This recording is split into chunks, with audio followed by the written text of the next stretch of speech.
اور اس واقعے کے بعد امریکہ اور پاکستان کے اعلیٰ حکام کے درمیان اسلام آباد اور واشنگٹن میں ہونے والی حالیہ کچھ ملاقاتوں سے تاثر ملا ہے کہ دونوں ملک تعلقات میں تناؤ کم کرنے کی بھرپور کوشش میں ہیں۔ ایسے میں اسلام آباد میں ایک امریکی سفارتکار کی گاڑی کی ٹکر سے ہونے والا یہ واقعہ اور ایک پاکستانی شہری کی ہلاکت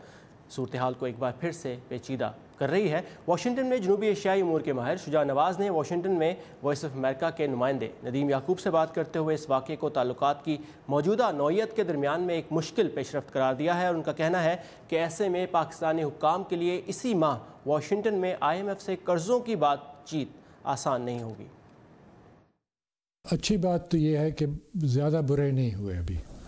اور ہو سکتے ہیں اور شاید ہو بھی جائیں، اس لیے کہ ابھی فائنینشیل ایکشن ٹاسک فورس کا جون میں ایک میٹنگ ہوگی۔ اس سے پہلے IMF کے ساتھ اس اپریل میں اسپرنگ میٹنگز واشنگٹن میں جو ہیں، اس میں پاکستان کا وفد جو آئے گا وہ بات چیت کرے گا پریلیمنری طور پہ کہ ایک IMF پروگرام، کیونکہ پاکستان کو بہت اشد ضرورت ہے اسسٹنس کی، فائنینشیل اسسٹنس کی۔ لیکن IMF کا یہ ہے کہ بات چیت شروع کریں گے، وہ اس حکومت کے ساتھ فیصلہ نہیں کر سکتے،